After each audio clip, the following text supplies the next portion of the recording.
पुण्यातील गाड्या तोडफोडीच्या घटनांवरून आता अजित पवारांनी पोलिसांना झापलं, तर गाड्या फोडणाऱ्यांवर मोहका का लावत नाही अजित पवारांचा सवाल. तसंच आरोपींची धिंड काढण्याच्याही सूचना. महायुतीमध्ये अजित पवार नसते तर शिवसेनेचे 100 आमदार निवडून आले असते. मात्र अजित पवारांची मागून एंट्री झाली आणि प्रॉब्लेम झाला.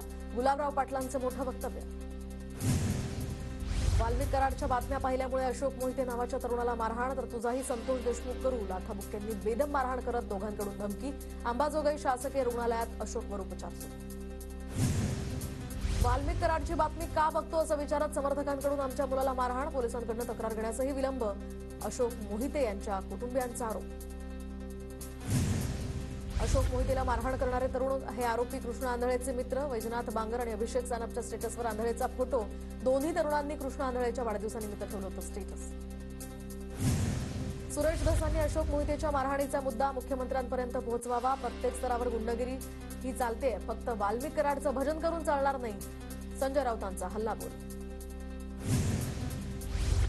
अक्षय शिंदेच्या कुटुंबियांकडून केस लढण्यास नकार, तर आमच्यावर कुणाचाही दबाव नाही. धावपळ जमत नसल्यामुळे केस लढू शकत नाही. अक्षय शिंदेच्या कुटुंबियांची कोर्टाला विनंती.